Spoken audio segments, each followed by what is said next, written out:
Welcome to the Ad Nauseam podcast, where classical gourmands everywhere can finally get their fill. Join us for a delectable discussion of Greco-Roman civilization stretching from the Minoans and Mycenaeans through the Renaissance and right down to the present. And now, ladies and gentlemen, here are your hosts, Dr. David Noe and Dr. Jeff Winkle. Welcome, Ad Nauseam listeners, to episode 158 of our little podcast. As always, my name is Dr. David C. Noe. I am here in the basement of the Vomitorium South down in the bunker with my good friend and fantastic co-host, Dr. Jeffrey T. Winkle. How are you doing, Jeff? I'm feeling great. You know what I was just musing upon? Yes. Is that I think in just a few days, it'll be our 4-year anniversary. Our quadriversary. I was thinking of that same thing. It's incredible. It's flown by. It has. Man. Remember we were sitting on the deck thinking about let's have some kind of a podcast, and then we were crouched beneath that quilt trying to create some sort of acoustic ambiance. Yes, and I remember it was your idea that you said you came by and you asked me, hey, do you want to do a podcast for the next 10 years? I think you said yes. And it was your idea to come up with a great name. Ad Nauseam. That's right. Yeah. Yep, fantastic. I'm doing well. How are you feeling? I'm doing pretty well. Good. I took up a new sport last week, as threatened. Do you remember? Oh, that's right. You've been pickleballing. I was pickleballing last week. How did that go? Oh, well, I'm glad you asked. It went so well that I'm thinking about going professional. Really? Yeah, I think I'm going to enter the maybe the Kentucky Dilby. That's huge. Yeah, or maybe the Vlasic Classic. Also very prestigious. Yeah, and if they're not available, maybe I'll throw my hat into the Diltona 500. Oh man. Oh, you think you're ready for those? I'm probably not. Okay, all right. It's a strange sport. You should try it sometime. I hesitate to call it a sport. Right. It's the scoring is complex. It's not the same scoring as tennis. It's no, similar but harder. And it was my wife who said, and with her usual wit, I think the goal of this game is to get old people moving and to make the scorekeeping hard so they have to think hard about it. Oh, okay. And that's true. Gotcha. So it exercises the brain. And the body at the same time. Is it kind of like lazy man's tennis? Is it? No, I wouldn't say that. No? I'm afraid of getting lynched. It's become so popular. It is really popular. I had a good time. We should go play sometime. It looks like fun. It is fun. Yeah, it looks like a lot of fun. Yeah. So imagine hitting a wiffle ball with a frying pan. Is that what it is? That's about the level. But how are you doing, Jeff? I'm doing well. I don't know if I mentioned on the show, but my wife and I just celebrated our 20-year anniversary. Oh, nice. It was great. And so, when you have anniversaries, you think back, and we were reminiscing about an early time in our marriage where we made some stupid decisions. Wait a minute. Yeah, what? No, you feeling something coming? Something. All right. Well, we made some stupid decisions and we got into some serious debt. Okay. Stupid debt. And I did not react to it well at all, and I kind of went fetal. Oh no! And my wife had to get an extra job. She was working the diner all day. I had to put my 6-string in hock. It was tough. And we had this good friend who had a beach house. And They said, "Listen, save some money, stay there as long as you want." But the problem was, all I did is I just went out on the dock and just laid in the sun. I wasn't doing anything. Huh. My wife was going to work. She's getting really upset. She's like, all of the debt was on her back, right? And every day I'd just be out there laying on the dock in the sun. And one day she came home and we had made. I am so lost at this point. Right? I won't ruin it, but we can talk about it afterwards. Keep going. Yeah. So she was doing these extra shifts at the diner. Right. She had paid off about maybe 50% of our debt. And one day she just had it. And she came out to me. I was on the dock and says, "Listen. I know. Listen. Look at our debt. We're halfway there, but you're just loafing on a pier." Come on! So it was Bon Jovi. It was loafing on a pier. Funny. Yeah, that's good stuff. I thought you were headed to Otis Redding for a minute. Oh, Dock of the Bay? Yeah. Oh, yeah. Is this going to Bon Jovi or Otis Redding? That'd be another good one to riff on, right? So, okay. Yeah. Okay. All right. Well, we got some listener mail. We do. Yes, from a fellow that I would like to call a representative of the Flynn Files. Yes. Right. This guy keeps coming back. Yeah, he won't go away. Yeah. He's like that. He's like that sweat bee that circles at your picnic. Yes. Right? you don't really want to smack him too hard out of compassion, but would he leave us alone? Please. Right. So why don't you read what he sent us? Right. So he says, Dear Doctors Noe and Winkle, you kindly gave me an extended shout out back in episode 104 and then 2 more shout outs in episodes 154 and 157. So I guess we're partly to blame. We keep encouraging this. Yes. Right? So the latter 2 I had not even asked for. I assumed a shout out was a one-time only thing. And the most recent one was unprompted by any correspondence from me. To be fair to Dr. Winkle, those latter 2 seem to have originated in the main or in the totality from Dr. Noe alone. So it's really your fault. Yes, I don't like where this is going. Under the law on adverse possession in the state of Michigan, I believe that I must go on living rent-free in Dr. Noe's head for 15 more years before claiming ownership thereof.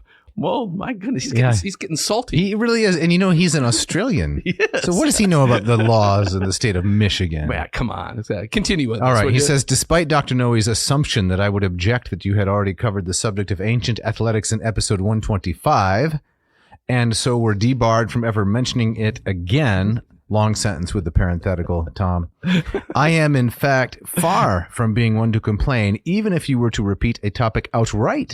Still less if you were to look at it from another angle. For example, I would be delighted if you were to do more episodes on Lucian's Alexander or give the Iliad the kind of extended treatment you gave the Aeneid, he says. That's a fine suggestion. I appreciate that, Tom. Then he ends with this, Purgatis in aeternitatem. What does that mean? Well, charitably, I think he's trying to say yours ever. Oh, I see. But I would translate it literally as, may you continue on into oblivion. Maybe that's what he really means. Maybe. Yeah. Yours sincerely, Thomas Flynn. Oh, man. Well, thank you, Thomas, for your listening and for your correspondence. In this line of work, what do they say? Any publicity is good publicity. I suppose. There's no such thing as bad attention. Right. But hey, Jeff, what are we doing today? We got. I'm excited about this interview today. We have one Joe Goodkin who's joining us, and he is a troubadour. He is a wandering bard. Yes. And he's done these incredible takes on the Odyssey and the Iliad in song, and he goes around performing these things all across the country, around the world. Yes. Yep. Phenomenal musician, and so we're very excited to welcome Joe to the show. Welcome, Joe, to the program. We're so thankful that you have joined us this afternoon on it's a warm August afternoon, right, Jeff? Very warm. Okay. Yes, yeah. So where are you presently, Joe? We see you there and a little bit of your actual background. There's a piano, you might say, and some things hanging on the wall. Where are you located presently? I am in Chicago, where it is also quite warm today, in the mid to upper 90s. So I feel your pain. Appreciate that. So as we get started, we're starting out with this article that you sent us, which is actually going to be the title of this episode, I think, Becoming Nobody. And I want to just read the opening paragraph. And then I guess as we go through the conversation, we want to learn about your biography, your background, how you got into this. And then I guess we'd like you to perform for us a little bit at some point, if you would, this one-man, 24-act opera, as it was described. So Joe writes, in Book 9 of Homer's Odyssey, Odysseus famously recounts the story of how he came across Polyphemus the Cyclops, who trapped the trespassing Odysseus in his cave. The titular hero tells the Cyclops that his name is Utis, or Nobody. When Odysseus stabs Polyphemus in the eye with an olive tree trunk, the other Cyclopes hear Polyphemus' distress and run to help him. Polyphemus proclaims that Utis, Nobody, blinded him. The Cyclopes think Polyphemus is a delusional lunatic, and Odysseus is eventually able to escape the cave and be back on his way. So tell us, Joe, how did you get into this? What's your story? What's your background? And give us the whole 9 yards. Yeah. So I became what I call an accidental classics major, I think, as many people do. Right. I stumbled into a Greek 101 class as a freshman at Wisconsin-Madison, because I had seen a couple Greek words in an unrelated history book in high school and thought they looked interesting and wanted to try a new language. And by my second semester, I was taking Greek 102, I was taking Greek mythology, I was taking Greek archaeology. And when a student shows that much interest in the classics, a good classics advisor will tackle that student in the hallway and that's right, force them to become a classics major. They're like vultures, right? They just circle around looking, anybody take these classes. That's exactly right. When they see somebody show up in 3 of them in one semester, right, especially as a freshman. So I had a really good a great set of professors at Wisconsin in the 90s. A guy named Jeffrey Wills was my undergraduate advisor. But I also had Barry Powell and Patricia Rosenmeyer and Jim McEwen and Laura McClure, and just a really incredible group of, multiple generations, older generation, newer generation. And I've used Powell's mythology book in several sections. Yeah. I think all of those incredible. Yeah. I think all of those faculty are in Canton, Ohio, right, in the Hall of Fame. Yes. No doubt. Pretty good chance. First ballot, I think. That's right. So the term that you had was a palintropos harmoniae. Those were the two words that got this all started. Yeah, and it was not. I think what happened was this author Ernst Cassirer. It was a book on 20th century history and fascism. Actually, I believe he just sort of put these words in. It's a Heraclitus thing, and didn't define them. And I was not happy with that. I thought I need to know what these words mean. So it became my major. I went to those lengths to learn these two words. So actually, you mentioned Powell's mythology. I think he was teaching out of the first or second edition when I was taking classical myth with him. And he was really important to me as a performer because he would lecture to a 550 student, myth lecture, sometimes without a microphone. And it was just, it was pretty incredible. He was, I feel lucky to have had him, and gotten to know him a little bit. So that was how I became a classics major. And, that was sort of the beginning of my journey to discover Homeric poetry and to try to find if I could become another link in the chain of these bards that have told the story for thousands and thousands of years. Now, Joe, what did your parents say when they discovered you become a classics major? Did they tackle you and say, "What are you going to do with that"? No, the many reasons that I feel lucky in the world. My parents' educational background is in music and English as well. So they were of the belief that as long as you went and you got a good college degree, you would find something to do with it, no matter what field you were in. So it was never good parents.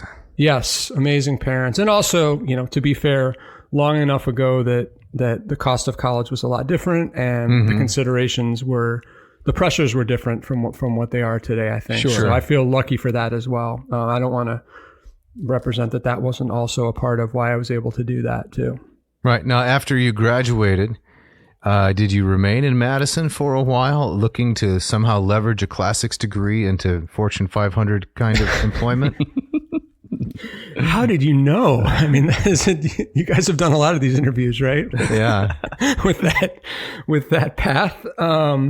I didn't. I came back to Chicago. I grew up here in the western suburbs in Oak Park, and I thought what I might do with my classics degree was go to law school. And I worked in a law firm and very quickly decided that was not what I wanted to do with my classics degree. Although I did work in that law firm for almost a decade as a paralegal in the employment group. And that was really an important foothold into a solid job with benefits while I figured out how to create a music career that also incorporated my classics degree. So I did that for almost a decade here.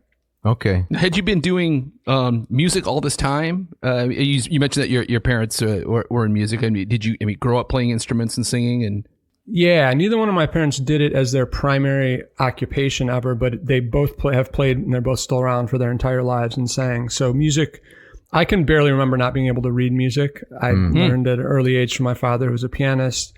And I picked up the guitar when I was in third grade and started my first band in fifth grade. And, what was the name of that first band? I got to know.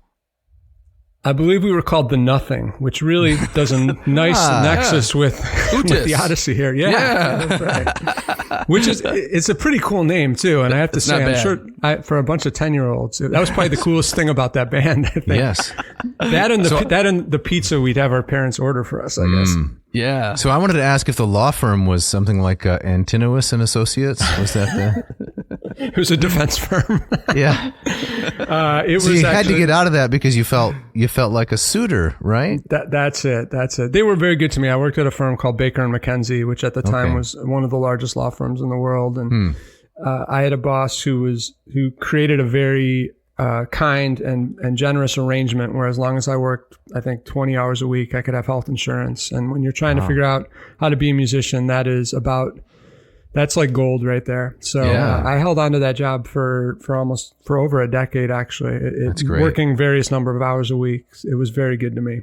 And what were you doing musically? I mean, how did this idea develop? What were you kind of doing when you weren't working? Yeah, so there was kind of two tracks, which is the way my music career has always been, somewhat to my frustration. There was a conventional track of get in a band, write some music, play some shows in the clubs, make a record, try to sell the record, see if you can get somebody interested in the record, try to go on tour, all those things, which I did in the early 2000s in Chicago.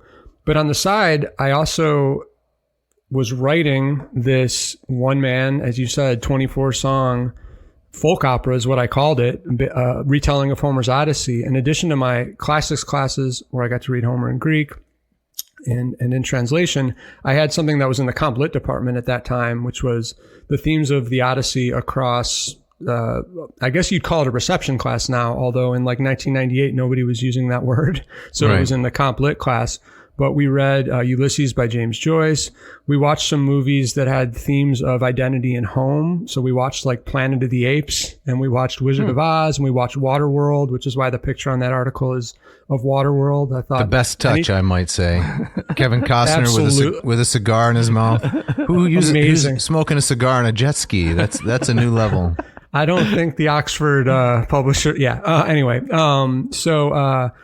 that I felt like I could contribute to the genre in some way that was like that, some creative way, like especially something that I thought in a very simple way just recreated this idea of one person with a stringed instrument singing a song and stories for people in a room in a weird way, like kind of stripping out all the other things that go into a lot of these receptions. No moving images, no, not a play, not just like one person with a kithara, with a guitar, singing these songs, and everybody sit still and listen for 30 minutes, and then we'll talk about what the story is. And that was really if I had a thesis for my version, it was that. And it came out very quickly once I started working on it in just a couple months. And then I had this sort of like, I knew I could play with a rock band in clubs. That was easy. But where am I going to get people to sit still for 35 minutes and listen to this, folk opera?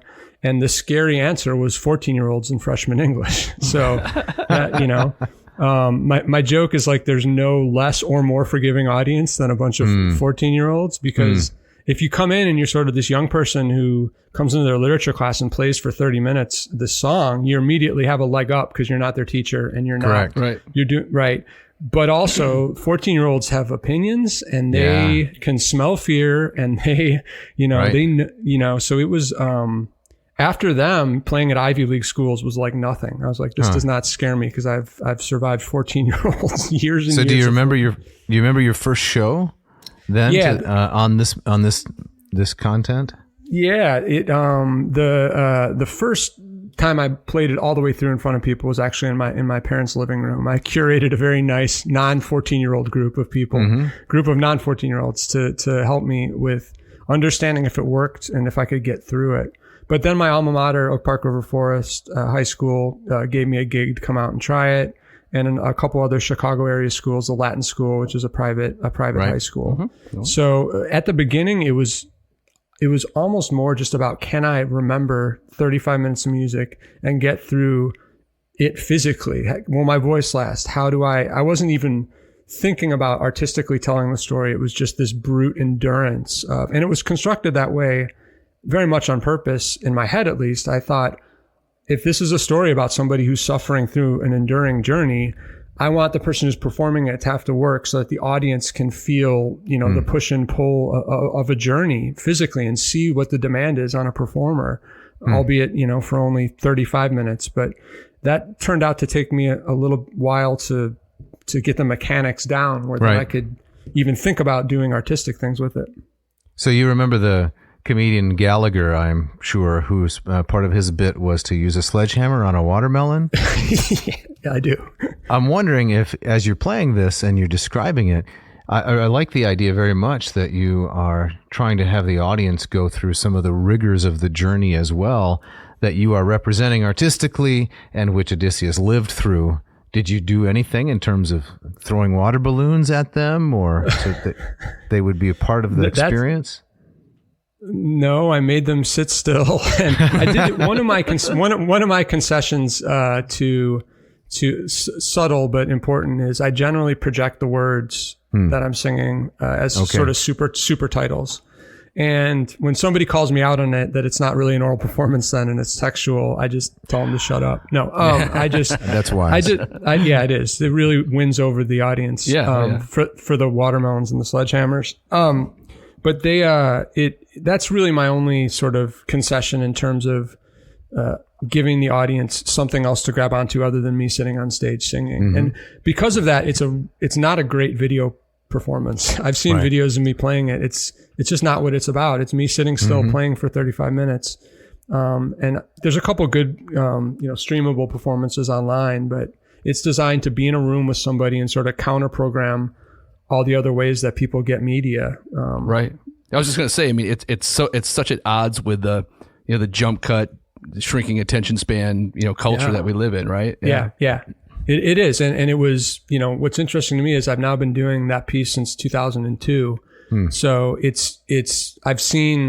I thought the attention span was short in 2002. I was like, I better keep this about 30 minutes, because that's what a sitcom is, that was kind of in my head. And now it's 30 seconds, if you're lucky, is sort of a bite of culture. And I think though it still serves as counter programming to that. I think people want that at least part of their life, something like that in their life. The more rush, the more jump cuts it gets, the more hectic.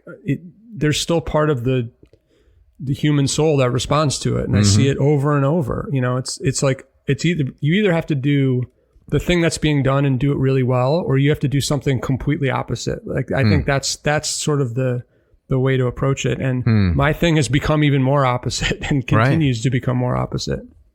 So how did you compress 24 songs into a approximately 30 to 35 minute time frame? That means it's a minute and a half max per song. That's remarkable. Yeah, it's efficient. I like to use the word efficient. Okay. It's some of the songs are being charitable here. Some of them are 20 seconds. Some of them are more like 2.5, your standard verse, chorus.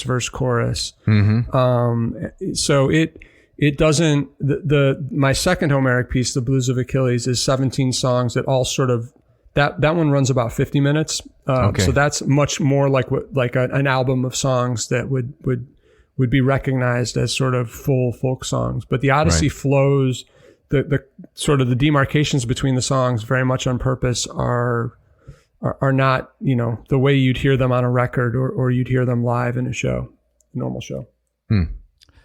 So, Joe, one of the things that I noticed about, I've been listening to your music, and this morning in my office, I was listening to a number of the tracks from the Blues of Achilles.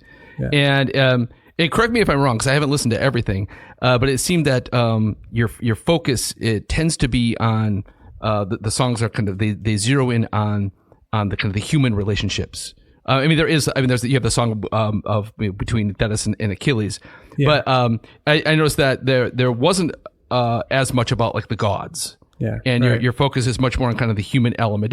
Did you do I have that right? Or did you have you wrestled with kind of maybe how to maybe work the divine element into it or not? I've thought about, and Thetis in the context of the Blues of Achilles is functioning more like a mother than a goddess. Like she's there, right. Her immortality is sort of not as important to my song. I thought about that a lot, and my Athena is in my Odyssey.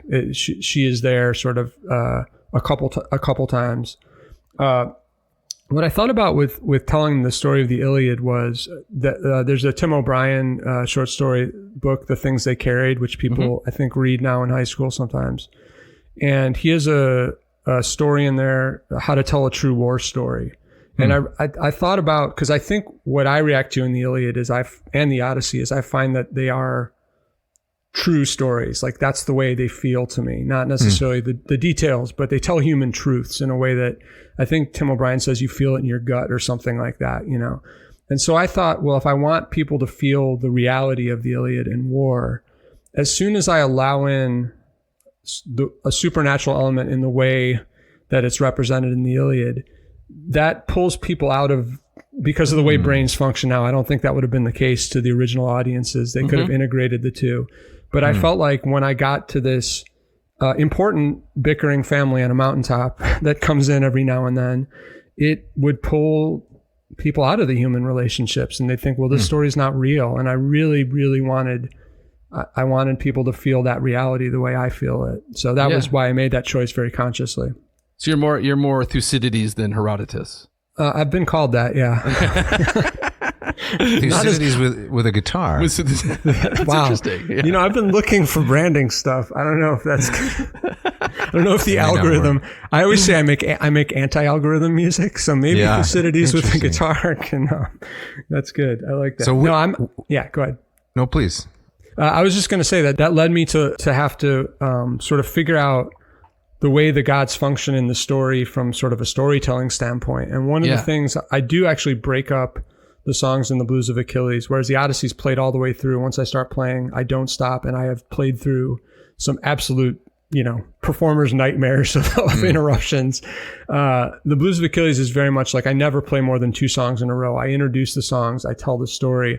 And what I found is that I didn't realize until I had to actually go out and tell the story is how funny the stuff about the gods is in the Iliad, and how it does. I think part of its purpose from a storytelling standpoint is to allow the audience to get away from the battlefield for these moments. Completely agree. Yes. And be uncrushed for a second before they go back. Yeah. And so I found that I have to take that aspect of the narrative and I have to put it back in sort of in the way I act between songs, because the songs are, these distilled, intense moments of largely suffering and love and grief. And they're really heavy. I don't need to explain them. There's a lot of information for the audience in there. So I try to I'm not afraid of a joke. I'm not afraid of a funny story that happened at the last show that I import into the next show, because I feel like it'll let the audience dry their eyes for a second before we go back to really feeling the pathos of it. That was something I learned in creating it that I don't know if I was aware of the first times I read the Iliad. One of the things I was reading some of what you wrote about your Blues of Achilles and some of the and some of these corollaries between what you're doing and what Homer did and Delta Blues. Yeah, it strikes me as so interesting. I mean, I'm a big fan of kind of the early Delta Blues, and it struck me that the Robert Johnsons and the Sun Houses and the Muddy Waters, kind of going from town to town and hopping the rail cars. Yep. It's an oral tradition of its own. And and when you gave that title, The Blues of Achilles, did you kind of see yourself kind of fitting into that tradition? Was that part of it? Or? What's weird is, and every once in a while, so there's a lot of things I say that my wife gets annoyed with, but one of the things she gets most annoyed with is when I say something and she says, "You're making that up," and I say, "I am, but I think I'm right about it." And sometimes I am. So yeah, dude, trust me, it never gets you in trouble. I went back looking for that when that title came into my creative process, and it's there on basically the first page of my writing book, and I can't remember. It's something that I sort of intuited. There's a song in the Odyssey called Blues and B where I make Odysseus sort of into a talking blues guy as well. That's the way I condense 9 through 12. I just think of it as him being a bluesman telling his story to this audience that he's wandered into.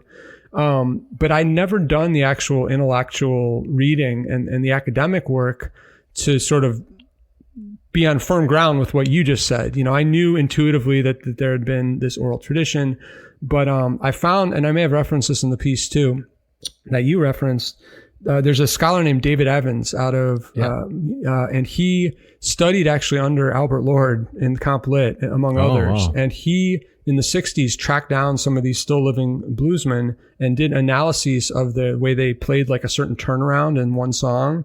And he used the model, he used Lord and Perry's model to sort of talk about how this tradition had grown and spread. And it goes back even farther than that. There's you can go back 100 years and you can see some in the writing of people connected to blues musicians at that point or influenced by him, how it percolated as an oral tradition until recording. And to me, recording is to the blues what writing, was to Homeric poems. So to me, Robert Johnson feels like the Homer. Like he feels like the guy who comes at the end of it and is, shuffling the papers and doing the perfect versions of it. That's sort of the way I think about him. Yeah, exactly. And then not to mention all the body of folklore and urban legends and myths that kind of attach to these personae. It's perfect. Yeah. Someone should make a movie out of that. Like, Where's My Brother? Or what would what would that be called? Where is my brother?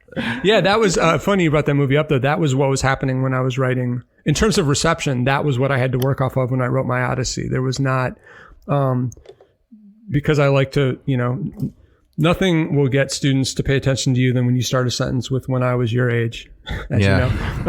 But I like to point out that regardless of whether you like some of them or don't like them, it's a boom time for reception that I did not have the benefit of, and I wish I did. We had so much less to work with in terms of ways in, accessible ways in any media. Right. We had the bad TV version of the Odyssey from Mondesante. Yes. Isabella Rossellini was in there. She was Athena. Yeah. Good Athena. That was, yeah. No. The casting is actually is not terrible. It's just the effects have not aged very well. 96. The Greeks were not happy that an Italian woman was paying. Oh, I'm sure. But I wasn't happy that Hallmark was doing the special effects. Right? That's good. Right. Yeah. But before we get to the break, which is coming up, we have to actually get Joe to perform for us a little bit here. Some of his blues. So what should we ask him for? His favorite song, his least favorite song, something in between? Is that national guitar? It is, yes. That's beautiful. I can just spend the next 45 minutes talking about it if that would feel.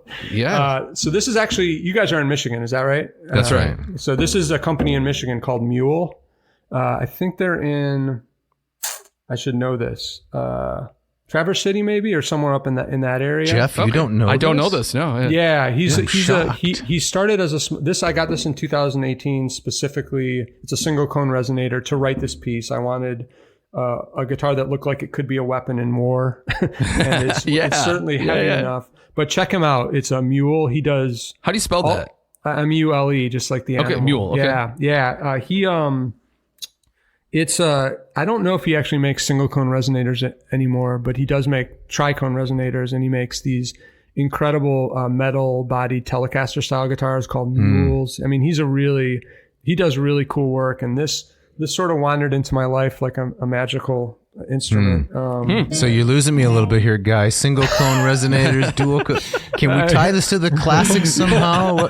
What was Demodicus playing with Nausicaa? Remember when he was... A Strat. It was he playing a Strat? Yeah, exactly. Yeah. Definitely single coil guy, I think. Single coil, definitely.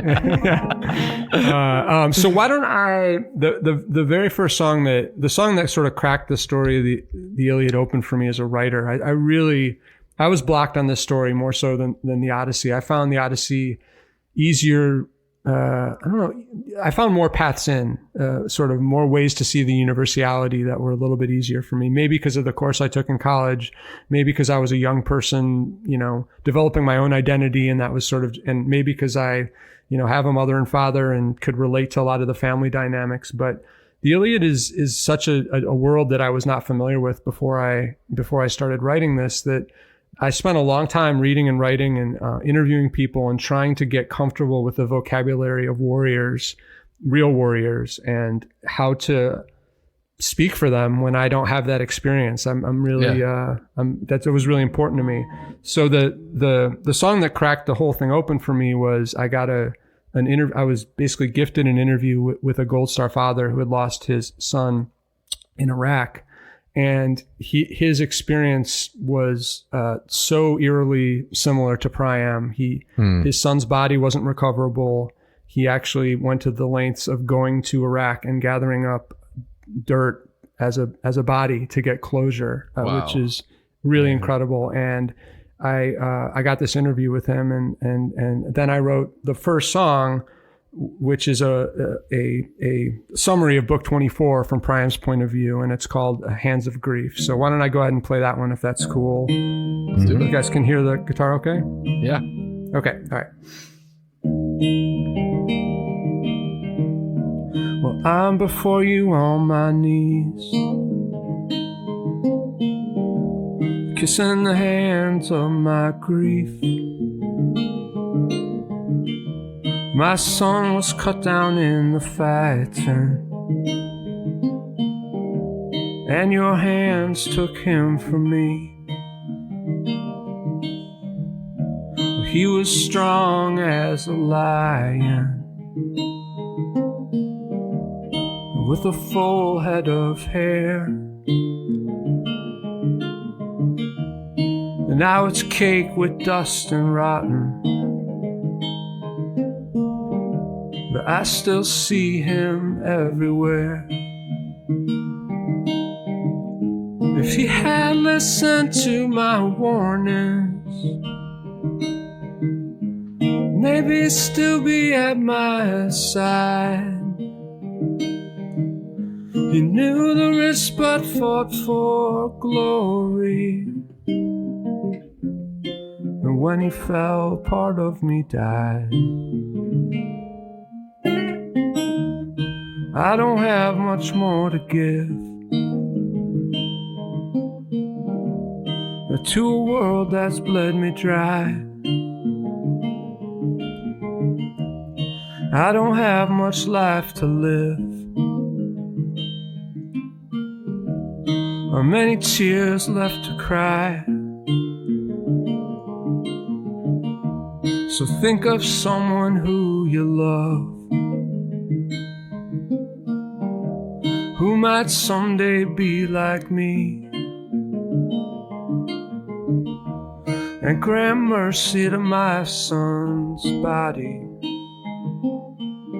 and put him in my hands of grief, and put him in my hands of grief.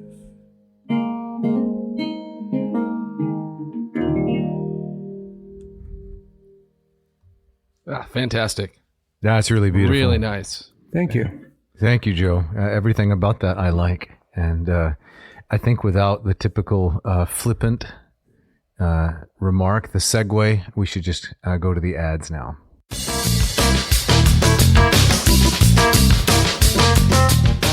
This episode of Ad Nauseam is brought to you by the good people at Hackett Publishing, with offices in Indianapolis, Indiana, and of course Joe has visited Indiana, and in Cambridge, Massachusetts, where Joe has also visited. That's true. Hackett has been publishing fantastic resources for now, 53 years? Yes. Incredible. Yep. Jeff, what do you like about Hackett?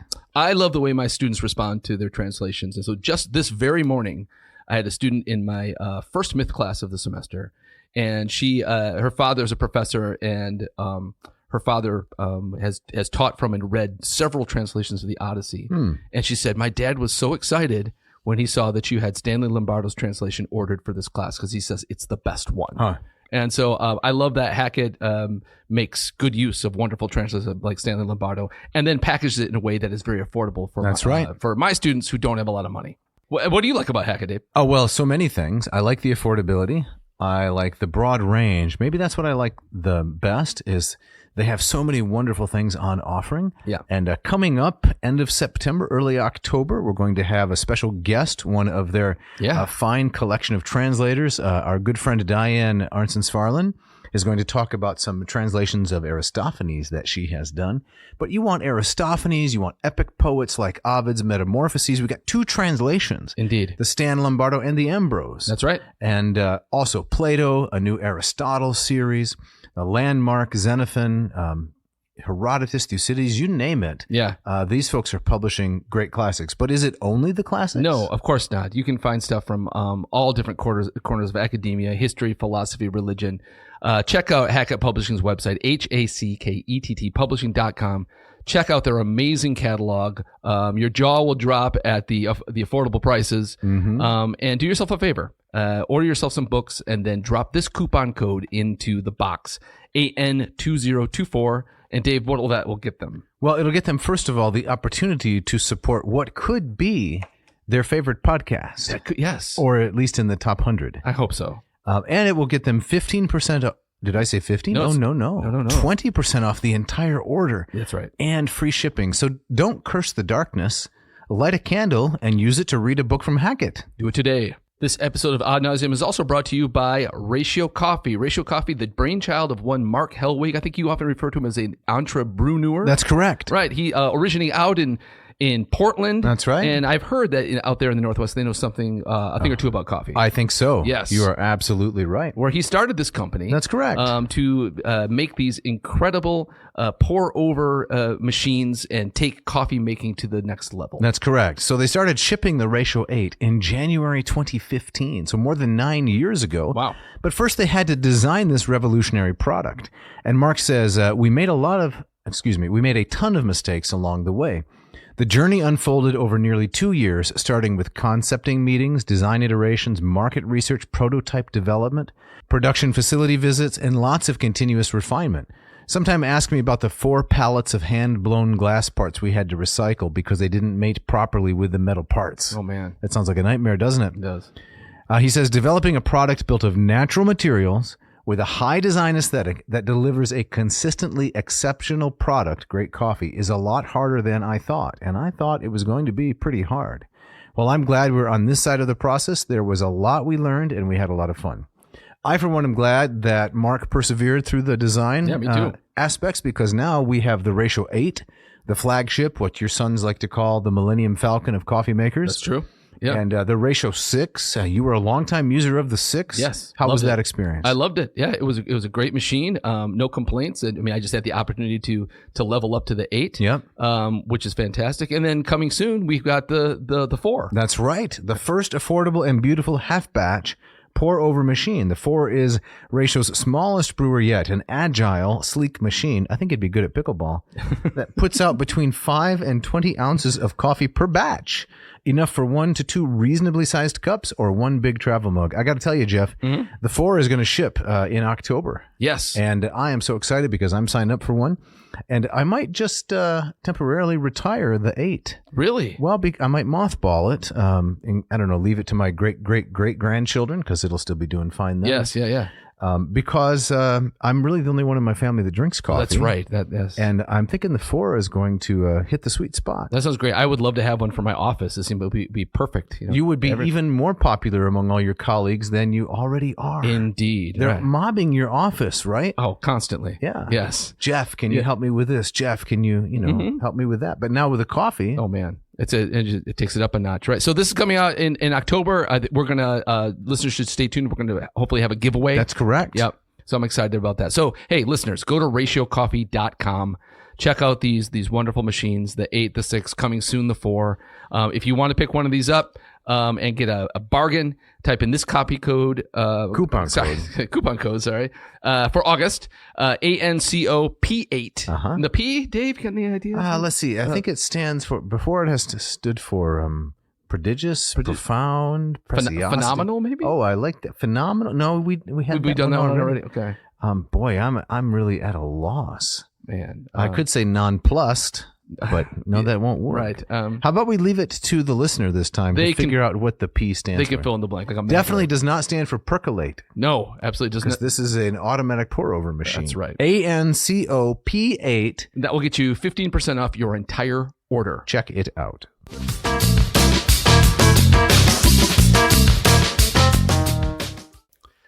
All right, as we get back into it, Joe, one of the things I wanted to ask you is, as you were kind of thinking about putting all this stuff together and doing what you do with the music, was part of the impetus behind it was, hey, if the classics are going to survive, we need to popularize it. And did you see this specifically as an avenue for kind of bringing the classics to a wider audience, or was that not forefront in your mind? I think I liked the idea that I could be sort of a messenger for that, for sure. I think I don't know if, again, when I started doing this and I was 23, 24, when I wrote my Odyssey, I don't know if I think I was chasing something that made me feel something that I wanted other people to feel. So I don't think anybody sits there and is like, 20 years from now, I'll be a modern bard who, travels the world. But I knew there was something there. I knew I had A Brother Where Art Thou. I'd seen a stage version of the Odyssey here in Chicago at the Goodman that was really Mary Zimmerman's. It was Mary Zimmerman's. Exactly. Yeah, I saw that too. It's phenomenal. Phenomenal. Yes. And it was really, I guess what I felt was sometimes missing was just creating human feeling around the material. And so, yes, as much as, that's why to me, stories get retold because they make people feel things. That's how they preserve their own legacies, I think. If they can, it's almost like an evolution thing. Like if you can get 10 people to retell a story, then there's a better chance that, 100 more people are going to retell it. And sometimes I think, and I love the intellectual and academic study of it. I had incredible Greek teachers. I took 9 semesters of Greek in college, including Greek comp, which almost destroyed me. But I don't, and I think the study of it is really important, but I think that it doesn't need to just be that. And there are so many different ways to bring people into it and have a move. And you never know which one of those is going to take a person to get into it academically or just to get their family into it or something like that. So yeah, maybe I had an inkling that I wanted to just broaden the appeal of it. And sure. And then by doing that, like you said, more people would be into it and it would expand the discipline. Yeah. To follow up on that, talk about some of the responses that you've gotten and like things that maybe surprised you or really kind of excited you, people that came up and talked to you afterwards or it's I'd say, well, no, it's not different. So I've done, between the two pieces now, I've done almost 500 performances and wow. I've done all 50 US states as of last November. I've been lucky enough to play in Athens at the American School. I played in Rome. I just did 2 weeks in the UK, in Ireland, where I got to play at Oxford and Cambridge and a bunch of other places there. And one of the things I've learned that has been a humbling experience and an important experience is the more I can go into it and let the audience tell me what they get out of it. I've baked all my takes into the material. Like I've thought about what I think and I've put it into these songs. Right. And yes, there are some things I'd love to talk about with an audience and have them bring to me. But it's the more I can let go and let them discover what they want to discover in the material. And sometimes that's something fairly obvious. I've had veterans and military connected families come up and talk about their experience listening to the Blues of Achilles. That's really meaningful to me because I thought about that a lot and it was really important to me and has sort of continued to be important to me. Sometimes it's something really personal, like a new father crying at the song about Odysseus, seeing Telemachus for the first time in 20 years and coming up and telling me that they had that emotional connection to it. But it's almost always that, like, just when I see people feeling something and then I feel connected to them and I feel like the material has created the connection, I could list 100 things, 200 things. I mean, every performance has something for me. And again, what I come out of that is feeling, which is very humbled by it. Just to be a bard in the stream of this stuff, right? And to be another link in the chain, and to get people to feel something. And I play a lot. I do a lot of work with the National Junior Classical League. Oh yeah, which is the high school level, mostly high school level, and those kids are, classics is their world, basically, or Latin is their world. And there's so much enthusiasm there and they have so many, they feel the material so much. And I never got to take Latin in high school. As a consequence, by the time I got around to Latin, I wasn't very good at it. I read your comment. This is a family show, so we can't repeat what you said about Wheelock, but that's unfortunate. No, I'm just kidding. I don't know. Is Wheelock listening? I took it with Jim McEwen, 8 weeks, 2 years in one summer. So it was like, it got the job done, and it got the job done for sort of the major. But I see like the reactions I get from these kids for whom the classics is important. And you talked about like what has been important to me is like, maybe these kids go on and they do study it now in college because they've seen somebody who's gotten a degree and done something interesting with it, like I have. I mean, that's something that I would be of real value to me and be really important to me too. Definitely. Now, if I read correctly in the article, all 50 states, and the last one was Oklahoma. Is that right? Was that by design? Were you just putting Oklahoma off? Oklahoma was putting me off. Was this at the university with my friend Sam Husky? I wonder whether it was. I was at OSU. Is that it's in Norman, right? No, this is the perfectly named Stillwater that I got my 50th state, which you couldn't write. You know, one of the things I learned, I didn't really get the hook to try to do all 50 states until I was like over halfway through. I just sort of looked and I was like, wow, I'm already up to 30 or something like that. And then those last, like, especially because COVID was in the middle of that, and like that became tricky. There was no rhyme or reason as to which state. You know, some of the states, okay, like the 47th or 8th state was Idaho, right? They don't have a college level classics program there in the state, I don't think. Like that's going to be tougher. But then Oregon was 48, and you know Maryland was 45 or 46, and you know I tried not to be frustrated about it, but you know that's part of the journey.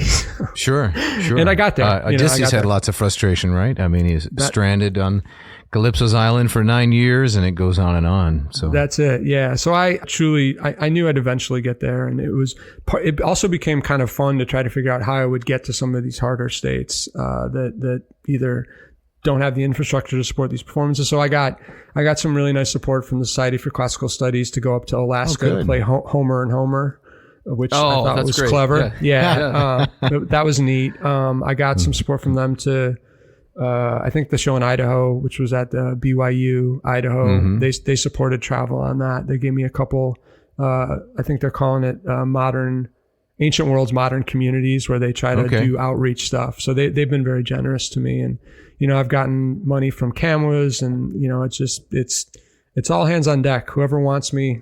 Yeah. Do you have a lot of roadies and like a bus, and you have to unload and load a lot of equipment, or? I'm being facetious. It's a one-man show, so. You know, and that's another thing. I did that out of this sort of intellectual prompt I gave myself, you know, keep it one person. It turns out that being a musician now, if you can do a thing by yourself with one guitar and no amplification and no crew, you actually can make a living at it. Whereas even if you have like 4 people and a 1-person crew, you know, and you have to pay for travel, and, you know, I was not thinking about that as a strength. In fact, I thought it was a weakness for a lot of years. I was like, I'm not doing a music thing. But, you know, now when I can just throw my guitar in an overhead bin on a flight and be anywhere and need nothing else. And you know, I fit this university slot of just a guest lecturer now. So it has been a blessing to me that took me a long time to recognize and understand. You know, another thing was COVID. Like, my friends who are more conventional gigging musicians had the worst couple years of their entire life.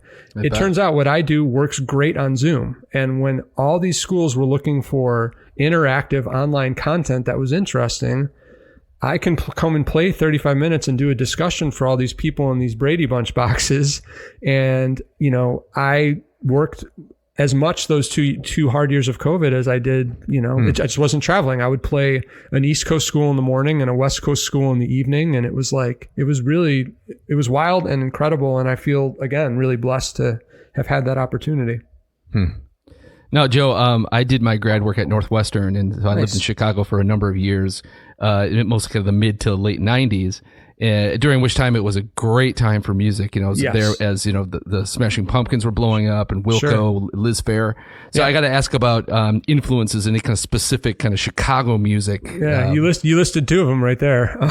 Smashing Pumpkins and Wilco. Yeah. Big hometown heroes. And very important to me for sure. Other local stuff now, you know, we have this kind of really strong, I guess it's kind of alt country scene, alt Americana scene that started kind of through Wilco, but more through like Robbie Fulks, and kind of Bloodshot Records was here. So like that community of music songwriters became really important to me. You know, I was a freshman in high school the fall that Nevermind came out.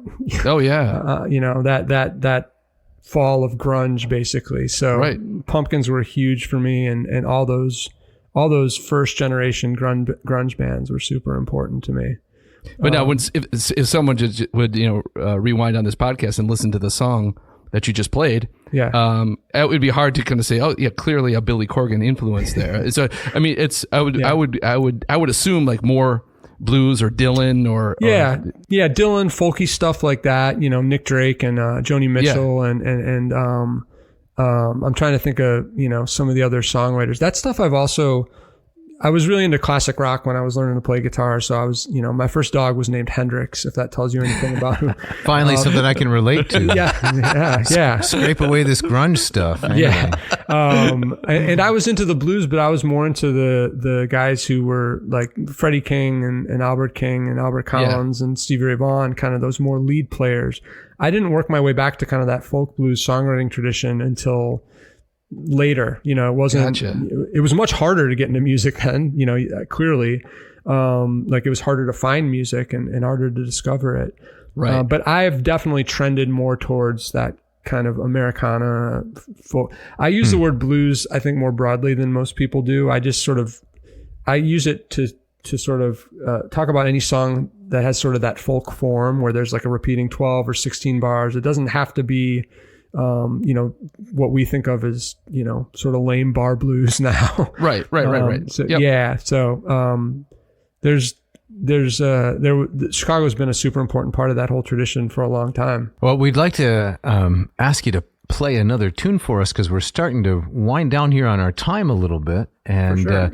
You played something from Achilles, right? And The Grief in My Hands, is that the title? Hands I'm of sorry. Grief. Yeah, that's right. Yeah, could you play us something from Odysseus? Or did you have something else planned? I don't want to put you on the spot. No, the reason that's tougher is, first of all, it's a different guitar with a different tuning. Okay. Which I didn't make it completely easy on myself with this. If That's fine. wanted to make it easy as possible, I'd have the same guitar. But also, just don't start talking about cones again. That's all. That's good. Also, that piece is such a performance that it's hard for me to drop into any one part and not do the whole thing. Oh, right. So it's hard whatever to you'd like would be great. Yeah. So what I was thinking is maybe I'll play the invocation for the Blues of Achilles, which is the first song, and that's it's called Somebody Loved, and that's a good introduction into the whole piece because it is the first song that I play. So this is Somebody Loved.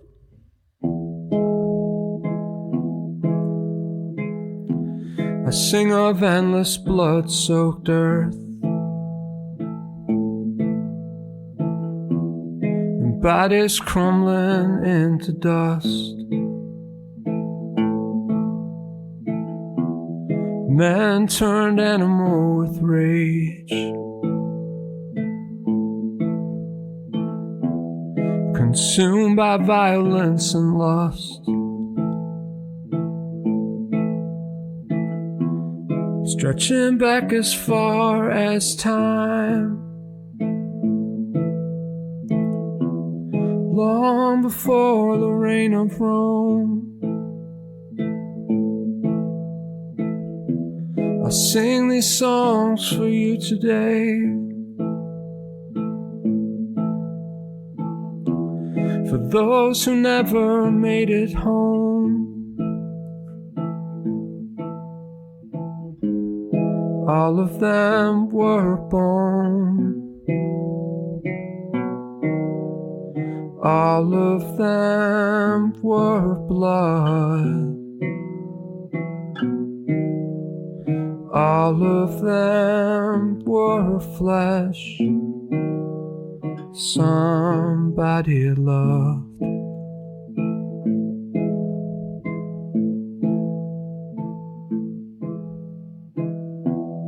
A mother weeping for her son, a father begging for his boy, a wife collapsing at the news, a child puts away his toys, a friend fallen in the field, the body burned, the grief goes on. So many souls without a voice, so many ghosts that can't move on. All of them were bone. All of them were blood.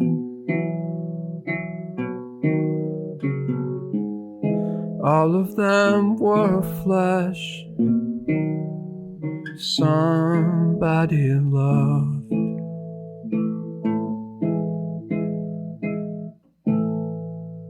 Excellent. Really nice, Joe. That's beautiful. Yeah, that's really incredible. Thank you so much. You brought up kind of music in the 90s before we wrap up. I was lucky enough to actually record the Blues of Achilles with the guy named Steve Albini. He did Nirvana in the second album, right? Or the third album? Yeah. He did the second major label one. He did In Utero, and he also, you were talking about songwriters, a guy named Jason Molina, who was in Songs Ohio and Magnolia Electric Company. He also made a really important record of his. So he actually engineered the recording of the Blues of Achilles to tape, analog. I wanted to try to create some of the same sonic atmosphere as those old blues recordings that were done to half-inch tape. So we recorded it all in one day. On Memorial Day, actually, 2021 at his studio. And yeah, he passed away not even, I think, 6 or 7 months ago. So I feel really lucky to have kind of interfaced with that tradition around this. I feel really lucky for that. That's great. So as we get ready to say goodbye here, Joe, is there anything you'd like to share with our audience? Our audience is made up of I don't know, people all over the world, primarily maybe North America and England. We have some Australians and so forth. Nice. Classics teachers, classics students, retirees. Anything you'd like to say to them about this content and so on? Yeah, I mean, I think I said this earlier, but I love interfacing with this material because it makes me interface with human beings. I think that's what's important about it. And so I think there's a lot of right ways to do that. And I would love if people wanted to check the work out. It's everywhere you can find it on my websites. To me, the important thing is to keep telling the stories. I think that's what the legacy is. Keep telling the stories, preserve memories, preserve, people's deeds to some extent, as many people as possible. And if anybody wants to interface with me around it, I love hearing from people, and I'll always talk about it. So I really appreciate the chance to ramble at length, in this format, because you guys are kind of doing that very thing, through your own podcast, which is keeping the tradition alive of talking about this stuff. Yeah. So it's great. Well, we're so grateful you could join us. Yeah. This was so much fun. Yes, Awesome. Thanks a lot, Joe. I can't think of a better note to end on than that. Yeah. Awesome, guys. Thanks so much. Keep up the great work. Thanks. Thank you. Take care. Bye-bye. All right. Dave, we got to get out of here, right? Yes, that wraps it up with Joe. Yes. What a great guest. I really enjoyed Absolutely phenomenal. That was a lot of fun. But it's not just that the interview's over and we got to get going, No. but there's again, people at the door. Yes, clamoring, banging, kicking. Who are those people? I hate to say it. It's the Spread Poet Society. What? Yeah. We had you the heard it. shed Yeah. and the sled Yes. and the bread. And now we got The Spread Poet Society? What are they complaining about? they wax poetic about mayonnaise and butter substitutes. You're kidding No, me. exactly. They publish these things. They perform them publicly. Huh. Yeah, but I have no idea why they need to use our space, but here they come. Well, I think it's because they have a lot of spreading to do. They've got Smart Balance Original Buttery Spread. Uh-huh. Is that all? No, Read the copy. They got Earth Balance pressed avocado oil spread. Carrington Farms Organic Ghee. Yeah, I can't and can believe it's not butter original spread. So wait a minute. I can't believe it's not butter, and I can believe it's not That's butter. right. And they forced this into a can. Yes. And then they're spraying it on things. That's right, exactly. And writing poems about it. Okay. Right, yes. Some others include Benecol Buttery Spread. Yes. I smell a lawsuit coming at us, but it would be hard for me to buy a bread-intended product Yes. with the name Benecol. Its claim to fame is that it includes plant That stanols. sounds dangerous. I don't know. What that is, yeah. And then some throwbacks to our childhood, yes. right? Oh, yeah, you get the Land O'Lakes. And Linda Lakes with that Indian, that Native American Right. woman on the cover. That's right. I guess she's responsible for the margarine. Apparently, yes, exactly. We got Blue Bonnet. Yes, everything is better, I hear. Yes, with Blue Bonnet. Yeah. On it. Oh, that's right. Don't you remember your childhood ad copy? It's coming back to me now. Yeah. Who else we got? We got Imperial margarine? yeah. Margarine? Yeah, Parquet was the one that talked, right? But It's not Parquet, butter. Butter, That's- right? Yeah, talking food, No. not in favor. It's not good, yeah. And then this one's a tub of crock. That's a tub. You got the country crock. Country crock. Yeah. Yeah. I promise it's not butter. Yeah. Yeah. Well, while I could go on and on about this, perhaps the audience has grown tired. But I'm legitimately terrified of these people. Oh, so yeah. let's wrap this up. People who have such a prejudice against butter. Seriously. I think that the title should be something like anything but butter, right? Right. They want to get in here, so Yeah. we are vacating. Yes, but before we do, Dave, people out there, they want to learn Greek. They want to learn Latin. They don't have $15,000 to spend on private tuition. What should they do? They should go to one of my websites. They should go to latinperdiem.com, and they should check out the program that I have developed, which is based on Hans Orberg's Lingua Latina per se illustrata. Mm-hmm. And this is what I like to call Latin teaches itself. You get to watch me teaching other students in a studio, and you listen to the recording, so you get all of the attention, but none of the pressure. Yeah. There are assignments. There are all the stuff that you submit to me. You interact with me directly if you want to, 1 hour per week. Tom Flynn actually showed up recently. What, Flynn's in there? Yeah, Flynn is in. Let me tell in. you. Man. We discussed a little bit. And so I'm running a back to school sale. It begins tomorrow. No, actually, I'm sorry. It began yesterday. All right. Yeah, August 26th, and it continues to September 4. And it's the back to school sale. The coupon code is BACK, B-A-C-K, the number 2, then the word school, 15, back to school 15. All right. Just like you'd expect, but the numeral 2.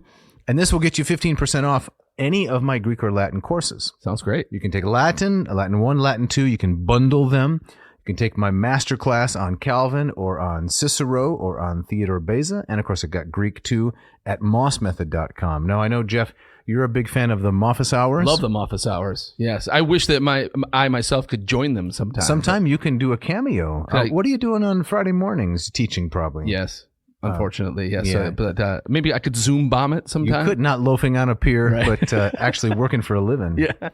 So check that out, mossmethod.com, and almost 2,100 free instructional videos at my YouTube channel, youtube.com/LatinPerDiem.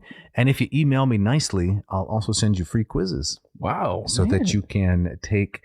you can watch the video, take the quiz, and get immediate feedback on how you're doing in terms of proficiency. Excellent.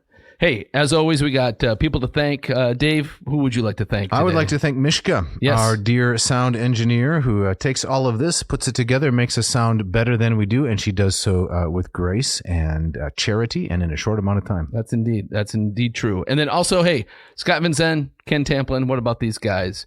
We should have told Joe about these guys. Yeah. Kindred Hearts. He Yeah. loves music. You know, he's quite a guitarist himself. Yep.